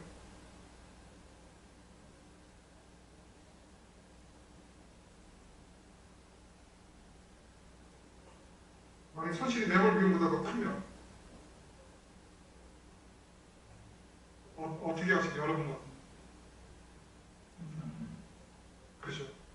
손실이 매몰 비용보다 작으면 그래도 생산을 하는 게 오히려 손실을 최소화하는, 이렇게. 그래서 사실 매몰 우리가 매몰 비용을 어떻게 잡는가가 사실은 굉장히 중요한 건데, 투자를 할 때. 그래서 지난번에 제가 원전 1억 그 얘기 말씀드렸잖아요. 이거를 재가동을 100% 된다는 걸 염두에 두고 연장 가동 승인 심사하기 전에 투자를 훨씬 더 많이 한 거를 이걸 매몰 비용으로 봐야 될 거냐 아니면 그냥 일반적인 투자로 봐야 될 거냐에 따라서 사실은 이렇게 교업을 더 해야 될지 말아야 될지의 그 선택의 중요한 그 판단 자료가 될 수 있는데 그거는 사실은 그 경제성 판단할 때 생각을 사실은 그걸 그냥 무시하고 그러니까 해야 될 그 재가동해야 된다는 측이나 하지 말아야 된다는 측이나 다 그걸 고려를 안 했어요. 근데 완전 그러니까 재가동해야 된다는 사람은 무조건 다 그걸 매몰 비용 처리해야 된다는 건데 사실은 그걸 어떤 비용으로 보느냐에 따라서 그 선택이 재가동을 하는 게 맞는지 아닌지에 대한 선택이 달라질 수 있거든요. 그래서 우리가 매몰 비용을 어디까지 포함시키느냐인지 그게 상당히 생산 과정에서 그 중요한 생산을 조업을 계속할 것이에 대해서 중요한 판단을 내리는 중요한 기준 중에 하나인데 손실이 하여튼 매몰 비용보다 크다고 하면 무조건 그 시점에서는 그냥 생산을 조업을 중단하는 게 그나마 그러면 매몰 비용만큼만 손실이 발생하는 거잖아요. 그때 그럼에도 불구하고 생산을 계속한다고 하면 그건 잘못된 판단이니까. 그래서 매몰 비용을 기준으로 해서 이제 좀 판단할 수 있는데 이거 그림 보기 전에 이거 가지고 먼저 우리가 그냥 한번 사례를 가지고 한번 여러분이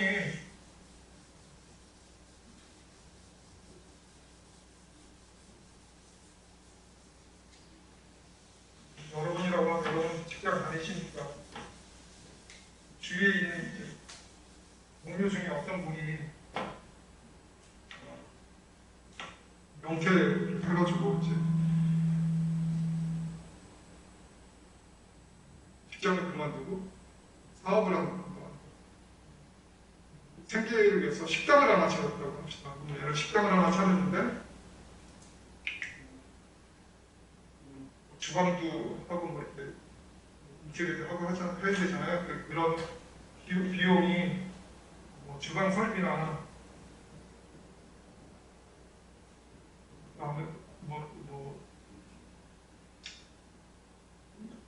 인테리어 비용 이런 게 한 1억 원이 들었다고.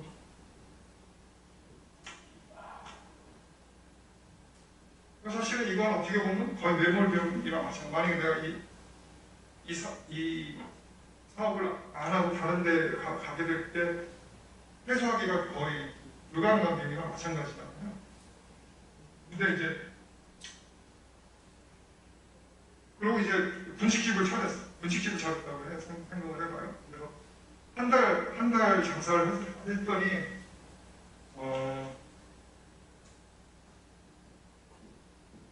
한 달에 수입이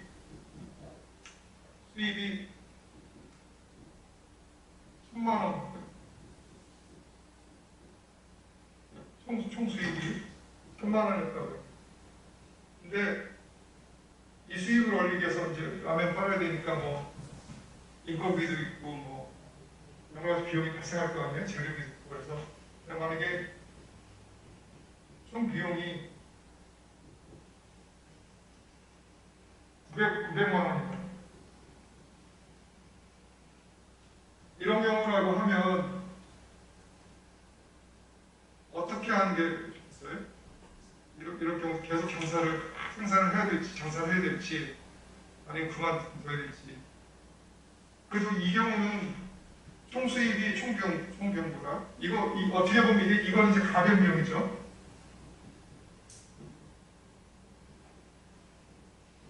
뭐 재료나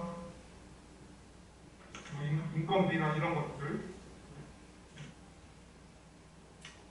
수입이 총 가변 비용보다 더 많으면 비록 이런 고정 비용을 투입했다고 하더라도 생산을 계속하는 게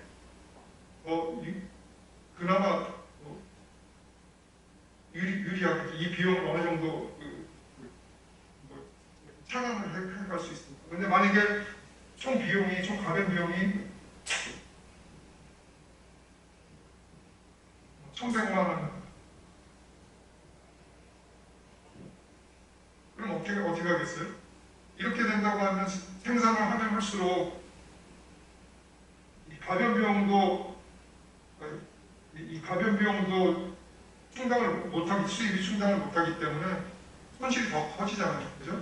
그러니까 이런 경우는 생산을 중단하는 게 맞겠죠. 그래서 생산을 계속 할 것인지 말 것인지를 결정하는 가장 중요한 거는 이 가변 비용, 총수입이 가변 비용을 해소할 수 있느냐 없느냐 그 기준을 가지고 결정하는 게 굉장히 중요하게 됩니다. 그래서 만약에 총수입이 가변 비용보다 작을 때는 생산을 중단하는 게 합리적인 판단이고, 합리적인 판단이라는 거죠. 근데 이 총 가변 비용하고 총 수입을 산출량으로 나누면 이거는 총 가변 비용, 이거 총 가변 비용을 산출량으로 나누는 거는 평균 가변 비용이 되고, 총 수입을 산출량으로 나누는 거는 가격이 되죠. 이거는 총 수입은 P 곱하기 Q니까. 그죠? 그래서 평균 가변 비용이 가격보다 높으면 어떻게 하는 게 좋아요? 가격이 평균 가격보다 작으면 조업을 중단하는 게 맞는 거죠. 그래서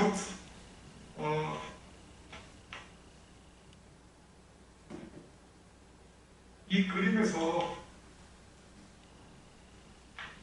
여기 이 검은 선, 제일 검은 곡선이 제일 밑에 있는 게 단기 평균 가변 비용 곡선이고, 이 위에 있는 검은 선으로 된 거는 평균 비용 곡선이에요. 그래서 이거는 전체 평균 비용이고, 이거는 평균 가변 비용이니까 이 두 개의 차이가 뭐예요?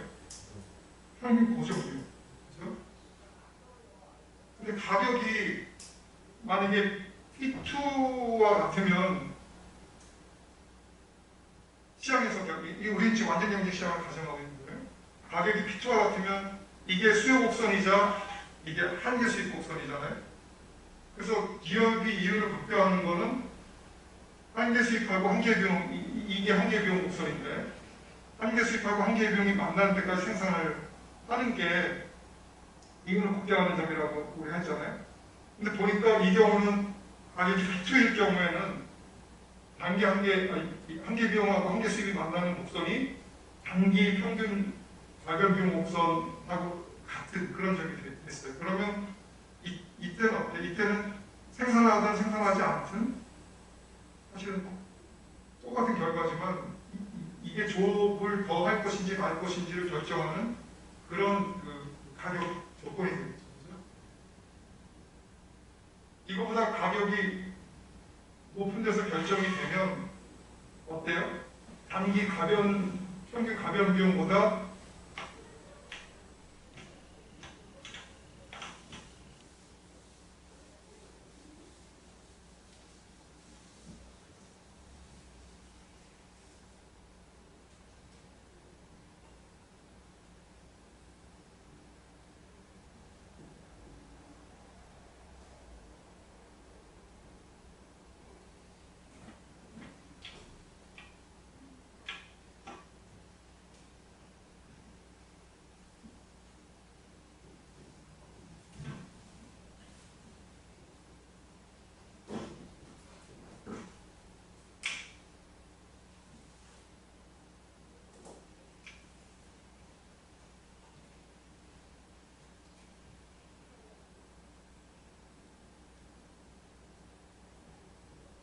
거기서 P2가 여기가 되는데 여기 이렇게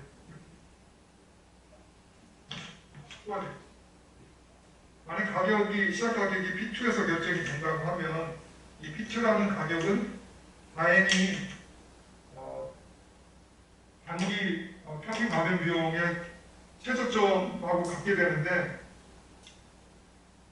이런 데서 균형이 기업 입장에서는 한계 수입하고 한계 비용이 받게 되는 이런 점까지 생산하는 게 이윤을 극대화하는 점인데 다행히 이런 점에서 보면 한계 평균 비용, 평균 가변 비용은 훼손하기 때문에 뭐 더 생산하든 생산을 중단하든 사실 또 결과는 똑같지만 그러니까 이 점이 조업을 계속할 것인지 말 것인지를 결정하게 되는 그런 기준이 되는 생산점이 되는 거죠. 그렇죠?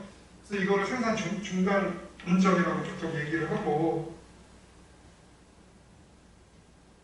근데 만약에 가격이 이렇게 P1으로 시작 가격이 이런 식으로 설정이 돼 있다고 하면 이 기업 입장에서는 한계 수입하고 한계 비용이 갖게 되는 여기 P1 여기까지 생산하는 게 최선이라고 했지만 어때요? 이때는 이만큼 생산했을 때 항상 이 평균 가변 비용 이만큼의 단위당 손실이 발생하는 거잖아요. 그죠? 그래서 여기서 만약에 생산하면 항상 이만큼의 단위당 손실이 더 크게 발생하니까 차라리 생산 하지 않는 게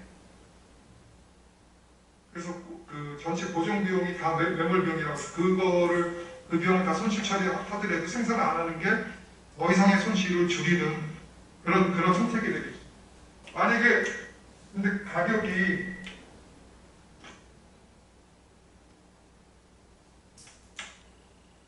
여기 이제 P3가 아니라 이거는 P''으로 이런 이거 P''은 여기라고 요 P2하고 P3 사이라고 한번 여러분 생각해 보세요. 그러면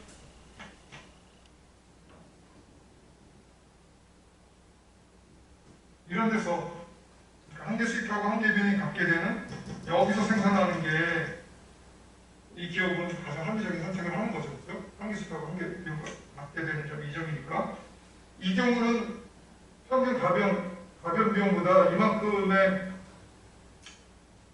가격이 더 높기 때문에 생산을 하면 할수록 매몰 비용, 고정 비용을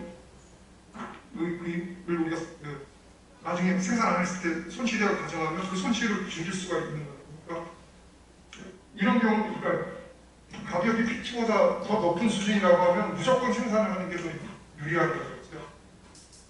그런데 여기서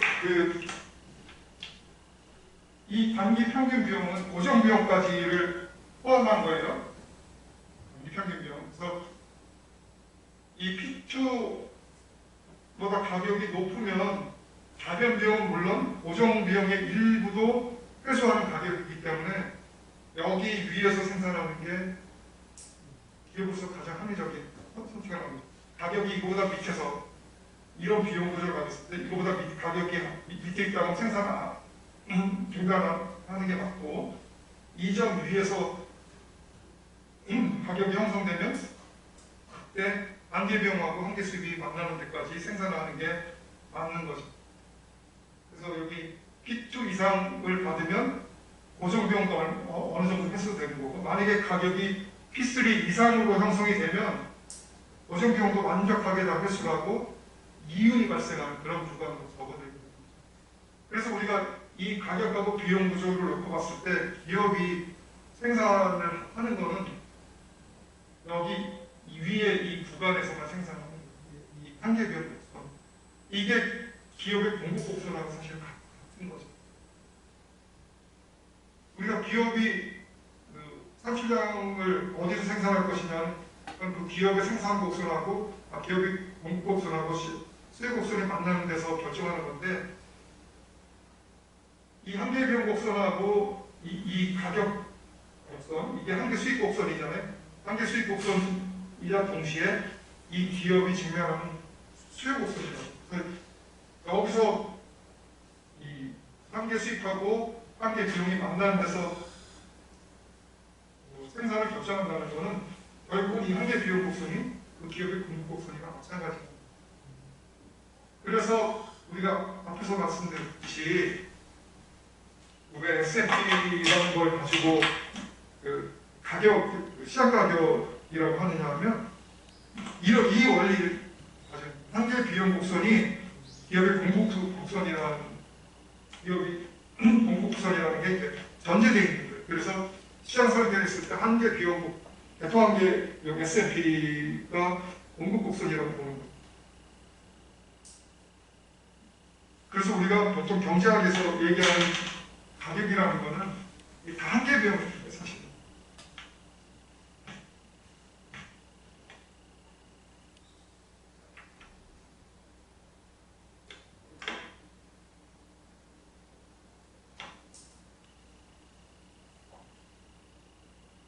요 설명은 제가 지금 말씀드린 내용 그 내용을 말로 설명한 거거든요. 그래서 앞에서 봤던 P2는 평균 가변비용의 최저 수준과 그걸 통과하는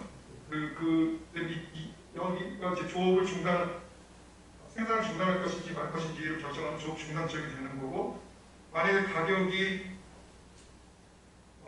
이 P2보다 높은 수준에서 수요곡선이 이루어진다면, 가격이 시장에서 이루어지고 있다면, 그거는 고정비용으로 지출되는 것을 다시 회수할 수 있는 그런 가격이기 때문에 생산을 하는 게 유리한 거죠. 그래서 가격이 만약에 P3라고 하면 이건 전체 평균 비용의 최저점을 통과하는 거니까 모든 고정비용을 다 회수할 수 있다는 점에서 당연히 모든 매몰비용을 다 회수할 수 있는 그런 가격이라고 보고 생산을 계속하는 거고, 이 이상의 가격이 설정되면 그때부터는 기업이 단기 이윤을 얻고 있는 그런 구간이 되는 거죠. 이런 경우 만약에 가격이 이런 식으로 결정이 돼 있으면 이거 이제 한 단위 생산할 때 드는 비용은 요만큼인데 한 단위 생산해서 판매하면서 얻는 이윤이 이만큼 발생하는 거니까 이만큼 판매를 하다가 단위당 이윤을 받는 이윤이. 그래서 여기는 지금 단기 전체 평균 비용인데 우리가 앞에서 봤던 거에는 요 밑에 이렇게 단기 가변 비용 곡선, 평균 가변 비용 곡선을 우리가 그릴 수 있는 거고, 가격이 어느 선을 통과하느냐에 따라서 기업이 생산할 것인지 말 것인지를 결정하게 되는데, 그거에 따라 하여튼 우리가 기본적으로 이윤 국가하는 기업에 선택하는 이윤 국가 점은 한계 수입하고 한계 비용이 만나는 데서 생산하는 거기 때문에 결국은 이 한계 비용 곡선이 기업이 공급 곡선하고 같은 의미를 지닌 거죠. 우리가 가격 결정 여기 할 때 한계 비용을 가지고 얘기를 하는 게 그런 이유죠.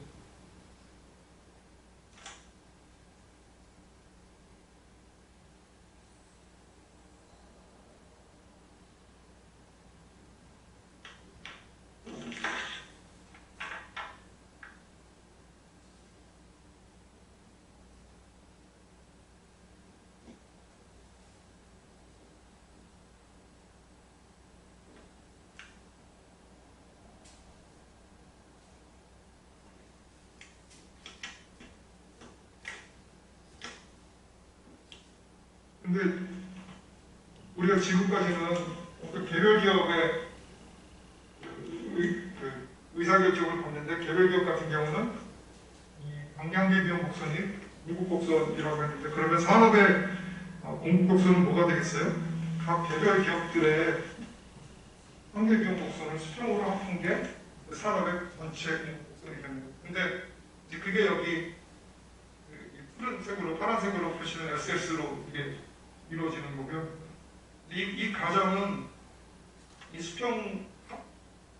수평으로 더하는 게 산업의 공급 곡선이라고 해서 얻는 거가 이제 이게 SS가 되는데, 그럼 이건 뭐냐 하면 붉은색으로 된 건 더 위에 이렇게 올라가기 전에 사실은 근데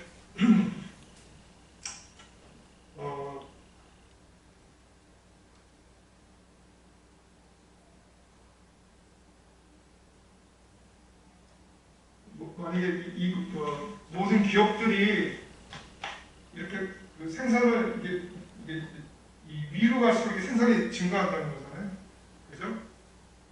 이 생산 이 공급 복수가 위로 가면 공급을 더 늘리는 거잖아요. 그죠? 근데 이렇게 공급을 늘리게 되면 그만큼의 더 수익 요소가 필요하잖아요. 수익 요소를 더 그러니까 내가 만약에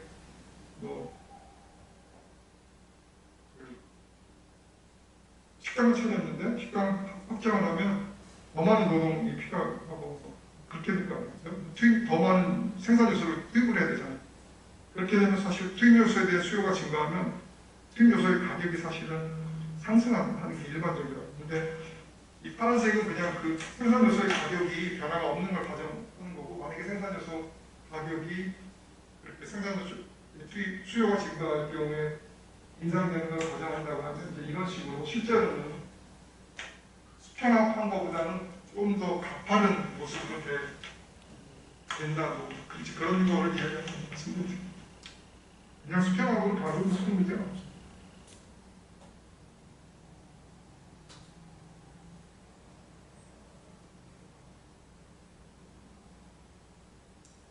이제 이거는 우리가 앞에서 봤던 거 두 개를 통합해서 보는 그런 그림이 되겠습니다. 그래서 기업의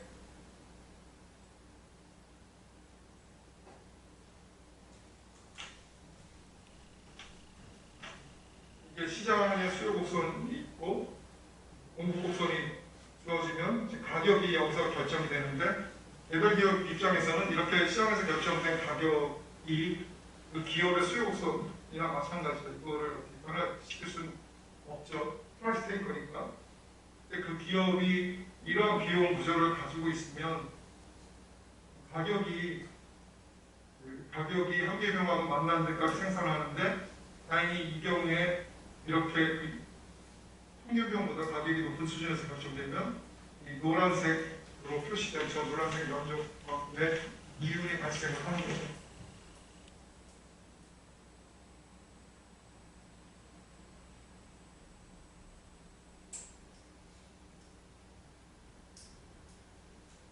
단기에 만약에 이렇게 기업이 이러한 초과 이윤을 얻고 있다, 이 완전 경쟁 시장인데, 그러면 우리 앞에서도 말씀을 드렸지만 완전 경쟁 시장의 그 과정 중에 하나가 이 모든 정보가 그냥 모든 그 시장 참여자한테 즉각 다 알려지는 완벽한 정보를 가지고 있다는 그런 거 있잖아요. 그래서 시장에서 단기적으로 기업이 이윤을 얻고 있으면 이 기업이 한 가지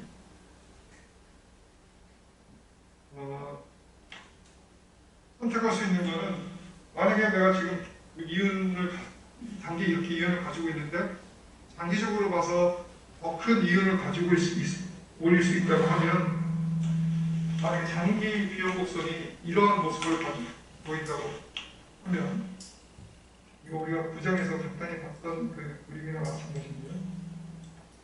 단기적으로는 만약에 지금 단기적으로 기업이 이 시작 가격이 이렇게 주어져 있어서 단기 비용 구조가 이게 SNC1으로 표시되어 있다고 해요. 그러면 한계 비용하고 한계 수입이 같게 되는 데서 생산을 하면서 이게 평균 비용이니까 요만큼의 이윤을 얻을 수 있는데, 이 기업이 장기적으로 이 시장이 어떻게 되는가를 다 머리에서 보니까 장기적으로는 장기 비용 함수가 평균 비용이 이렇게 되고 장기 한계 비용 곡선이 이렇게 되는 걸 알게 된다고 하면, 여기서 그냥 생산하는 걸 붙일 필요가 없는 거죠. 생산 설비를 더 확장을 해서 장기 한계 비용하고 이 한계 수입이 같게 되는 데까지 생산을 하는 게, 그런다고 하면 장기 평균 비용이 이 붉은색이니까 단위당 이만큼의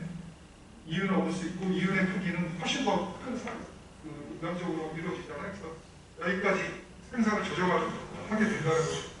기업 입장에서. 그런데 한 기업이 그렇게 할 수도 있지만, 그 시장 밖에 있는 그 제3자가 보면 저 시장에 참여하면 내가 돈을 더 벌 수 있어. 그러면 그 기업이 그러니까 원래 참여하고 있던 기업이 생산 설비를 증가시키는 결정할 뿐만이 아니라 이제 새로운 기업도 그 시장에 진입을 할 수가 있다. 우리가 그게 그 완전 경쟁 시장의 그 주요한 조건, 네 가지 조건 중에 하나 있잖아요. 진입 탈퇴가 그 아주 가능하다는 것. 그래서 그렇게 되면 새로운 기업들이 시장에 진입을 하게 될 것이고, 그래서 뭐 효율적으로 생산하는 기업들은 시장에서 계속 나와 있고, 그렇지 않은 기업들은 탈락을 하게 될 텐데, 기본적으로는 장기적으로는 어디까지 가서 균형이 이루어지냐 하면 모든 시장에 원래 있던 기업이나 새로 이 시장에 들어온 기업이나 이 시장에서 결정된 가격에서 정상 이윤만, 그러니까 초과 이윤이 발생하지 않는 수준. 초과 이윤이 조금이라도 발생하면 계속 새로운 기업이 들어와서 초과 이윤이 0이 되는 그런 수준까지 이제 각 개별 기업이 생산하게 될 때 이제 장기 균형이 이루어집니다.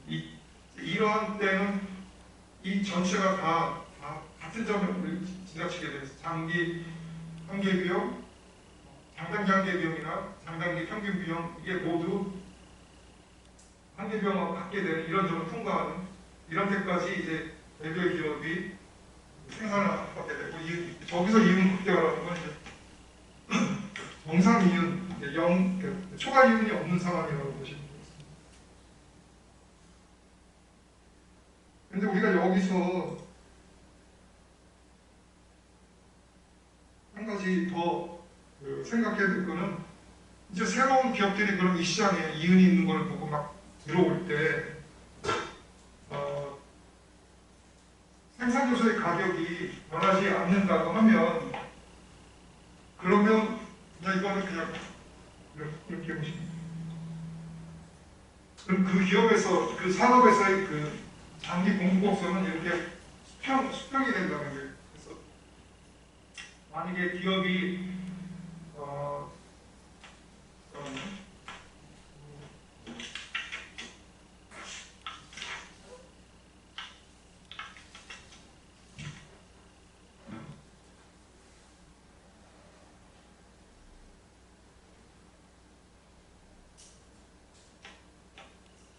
생산 요소 가격이 변화가 없는데 개별 기업이 이만큼의 가격을 받아서 초과 이윤을 얻을 수 있다고 하면 계속 기업이 새로 진입하게 되면서 그 기업이 새로운 기업이 진입을 하게 되면 기존의 기업은 어떻게 해요?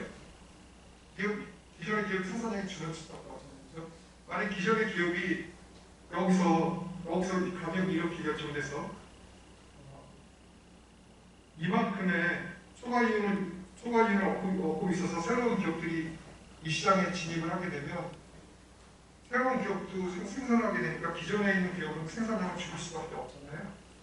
그럼 새로운 기업이 계속 진입하게 되면 결국은 이 평균 비용하고 그 한계 비용하고 한계 수입이 같게 되는 이런 점으로 개별 기업들의 생산이 줄어들고, 새로 진입한 기업이 요만큼 줄어드는 것만큼 새로운 기업들이 그만큼 시장에서 등장하게 됩니다.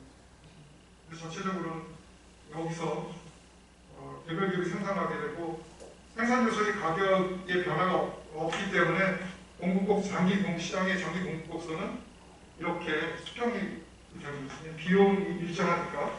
근데 반대로 만약에 새로운 기업들이 이 시장에 진입하면서 생산 요소에 대한 수요가 많아지고 가격이 오르게 되면, 그래서 생산 요소의 가격이 올라서 비용 구조가 새로운 기업이 진입하기 전에는 이런 데서 비용 곡선이 이루어졌는데, 새로운 기업들이 시장에 진입하면서 만약에 노동만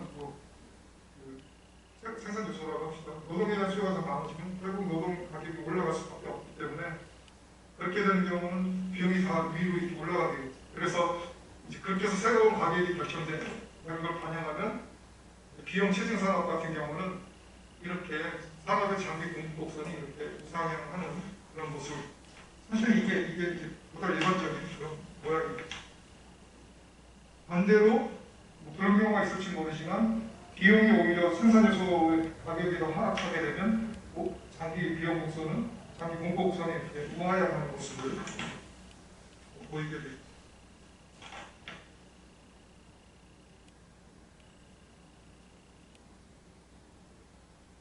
근데 이제 우리가 완전 경쟁 시장을 이상적인 시장으로 보는 거는 후생 경제학적인 의미에서 완전 경쟁 시장이 그 자원 배분을 가장 효율적으로 가져오게 그거는 한 가지 알 수 있는 거는 장기 균형에서 장기 평균 비용 곡선의 최수점에서 생산한다는 것 우리가 이점이잖아요. 이건 비용 측면에서는 여기 생산이 이렇게 장기 평균 비용 최저가 되는 데서 생산 이렇게 더 비싼 데 생산하는 게 아니라 가장 낮은 점에서 생산을 한다는 점에서 효율적이라고 볼 수 있고 또 하나 사회부생 측면에서도 여기 교재에서는 그 그림이 안 그려져 있지만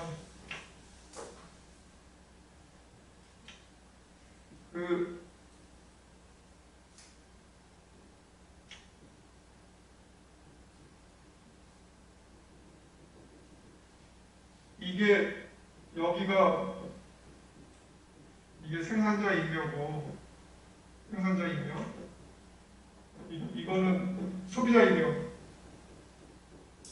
잉여잖아요. 이게 사회 전체의 잉여라고 하는데 이게 그 완전 경쟁 시장에서 가장 크다는 거예요. 사회 전체의 후생이. 나중에 이제 다른 시장을 보면 이게 왜 제일 크게 되는지 이렇게 생산하는 것이 이때 그 소비자나 공급자의 잉여가 왜 최대가 되는지 비교해 볼 수 있으니까 그때 다시 한번 볼 수 있고요. 근데 하나 여기서 우리가 말씀드려야 되는 거는 완전 경쟁 시장이 후생 경제학 측면에서는 가장 효율적이고 좋은 시장이긴 하지만 배분과 관련해서는 가장 효율적이라고 배우니까 얼마나 공평하게 그 배분한 생산자나 소비자한테 얼마나 공평하게 배분하고 소비자가 얼마나 그러니까 분배와 관련해서는 최적의 상태를 보장해 주지. 그거는 이제 정책으로 포함해.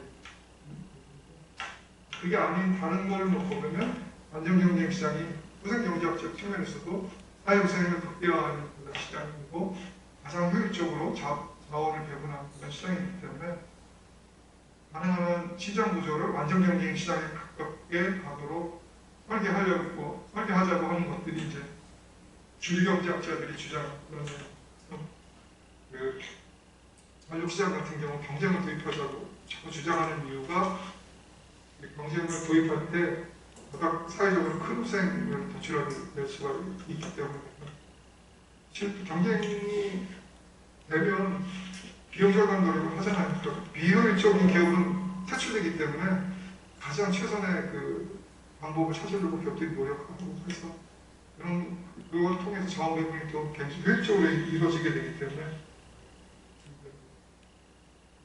전력산업 같은 경우는 지금 도매시장은 그나마 발전자회사도 이렇게 해서 발전회사들이 경쟁하는 체제지만 판매 부분은 아직도 한전 독점으로 되어 있는 거를 이제 경쟁을 도입해서 그래야지 완벽하게 이제 시장 자체가 효율적으로 움직인다. 이제 그걸 말했죠. 조성모 교수님 특히 대표적으로 그걸 강조하시는. 사실은 그 판매 경쟁 도입하는 거는 쉽지가 않아요. 그거를 하려면 지금 용도별 요금 체계부터 손을 봐야 돼요. 그리고 용도별 교차 보조라는 이런 것들을 손보지 않으면 판매 경쟁은 되고 왜냐하면 주택용 같은 경우는 지금 현재 손실을 보고 있는데 아무도 그거는 판매를 안 하려고 합니다. 그러니까 판매업자가 들어오면 내가 주택용으로 그 소비자한테 전력을 팔 때 손실을 보는데 그걸 팔려고 하겠어요. 그렇지 않으면 주택용역을 엄청 올려야 되는데 정부가 그거 허락하지 않을 거니까. 그러면 주택용 전력을 누가 공급하겠어요? 만약 판매 경쟁이 되면 한전은 이제 판매에서 손 띄고 개통만 송배전, 그럼 사실은 그거 대전회사가 보통 라스트 리조트 해가지고 책임을 지는 게 일반적이잖아요. 그러니까 한전이 악성 소비자는 다 따라하느라는, 한전만 적자를 따라하느라는 얘기가 되는 거고요. 그건 말이 안 돼요. 그래서 경쟁 시장을, 판매 경쟁을 도입하려면 전기요금 체계부터 사실은 빨리 그거 고치는 게 중요해요. 지금 그게 아니기 때문에. 근데 이제 모르겠어요. 그렇게 도입을 하면 어쩔 수 없어서라도 그 문제가 된 그 체계가 고쳐질지 그거는 뭐 잘 모르겠지만 하여튼 노력이 필요한 거죠. 그래서 뭐 간단하지만 완전 경쟁 시장에 대해서 우리가 강의는 오늘 여기서 마치도록, 질문 있으면 하시고 없으면 마치도록 하겠습니다.